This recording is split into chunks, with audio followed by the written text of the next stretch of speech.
On behalf of the U.S. DOT Federal Highway Administration Office of Operations, we want to give a shout out and thank the National Operations Center of Excellence, Adam Hopp and Kevin Vida, as well as you, Patrick, for partnering with us for this upcoming and very exciting total solar eclipse. And as you said, Patrick, it's never too early to start planning for a solar eclipse, especially, right? From what I understand, this will be the last total solar eclipse in the U.S. until the year 2044. So very excited, and our at Federal Highway, if I dare say, Tony Coventry, along with David Johnson, that couldn't be here with us today, are very much ready and will be able to support the planning and coordination efforts, not only in the immediate path of the eclipse, but adjacent to that path, because we know a lot of people will, as we get closer, will be very interested, and there will be a lot of activities planned, and we just need to make sure we do our best to keep the public safe and have a very enjoyable time during this solar eclipse. So with that, I'm going to move the slides here.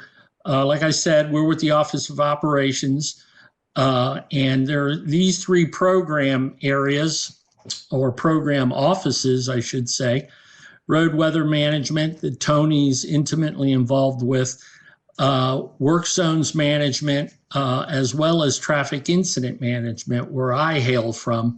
But these are the three areas that we're going to be talking about. And with that, I'm going to invite Tony to cover road weather management. Tony? Okay, thanks, Jim. Appreciate it.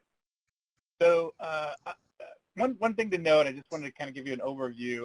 I'm from the road weather management program, and historically, we always work on, winter weather kind of things and severe weather kind of things. So this is sort of a unique thing, but we have some really good experience. And the other thing that's interesting about an eclipse is we know when it's going to happen, and we know exactly where it's going to happen. So that makes some of the planning a little bit easier. So a lot of people ask, well, how does weather impact an eclipse, right? That's just, that's NASA doing their thing and space thing.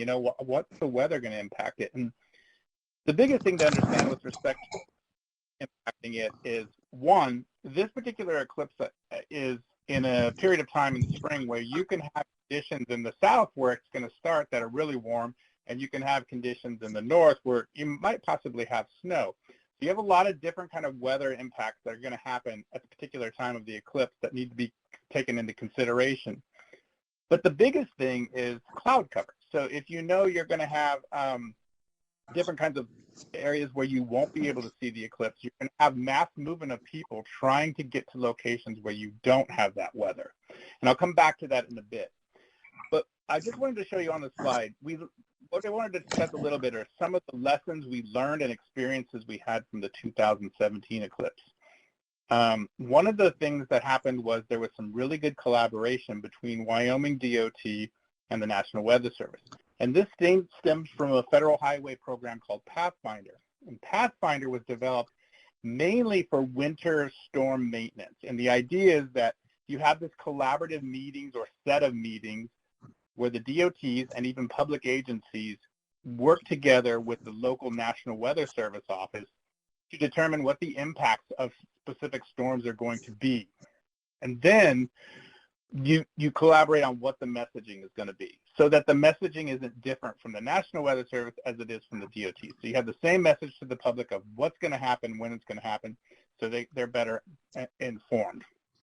So what we suggested is that you take that Pathfinder kind of mechanism that's already in place and advance it or expand it to do things like even not non-winter severe weather, but things like this eclipse. You can use that collaboration to understand, hey, here's the forecast, here's what's going to happen, you're going to see people move this way or that way, depending on what they see in the forecast. You can get an idea of where traffic and transportation is going to move, so you can manage that.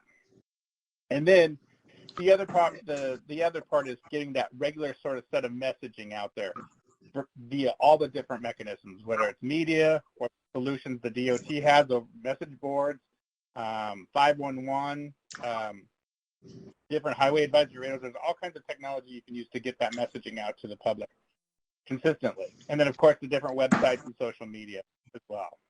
And as I mentioned, the big thing is knowing at that time what the forecast of the weather is going to look like with respect to where it's going to be open and visible. You're going to have not just the people moving into the path to see it, but also moving within the path if it's going to be obstructed by weather. You can have people move north and south to find locations along that path where it's not going to be obstructed. And so I've left an example on here, a website where you can see a fact sheet that we put together based on our experiences, so lessons learned, best practices type stuff for an eclipse. So just to give you kind of an overview of the weather, what will happen, and how that impacts the eclipse. And then next slide, Jim. So a little bit on Workzone Management. So this is, again, another reason why it's really at our advantage to know several years in advance. So you can kind of plan your work zones knowing that you're going to have significant traffic during this event. So as you're developing sort of your transportation management plans, whether they're statewide plans or specific to an actual work zone you're going to be working on, you can time those things. So you can include in those plans things about, hey, on these dates, and it's not just the date of the eclipse, remember, because some people start traveling several days in advance of it to get there by the time it's going to happen. So you can work those dates into your plan so that you're preparing that work zone to be as efficient as possible and move traffic through it, or delaying or making changes to when you're going to have that work zone. And then the other thing is considering other technologies as part of your work zone. Take some of the smart work zone technologies, ramp systems, queue warning systems, dynamic lane merging is a key one. So just putting in some ITS that might help with getting people through that work zone if you're going to have that work zone functioning during the time of the eclipse and preceding it. And by the way, not just preceding, but also after people have seen the eclipse, they're all leaving at the same time as well. So you have a lot of traffic for the next day or two, even after the event. So it's something to consider as well. And then this is just some things from the back. Again, one of the key things with work zones is making sure that you're collaborating with the other agencies that are around there, including law enforcement, the people working in the work zones, if there's materials that need to come to the work zone, some things like that, you need to think about the timing of that. And then, of course, all the other emergency management. You want to make sure you're collaborating with them on messaging.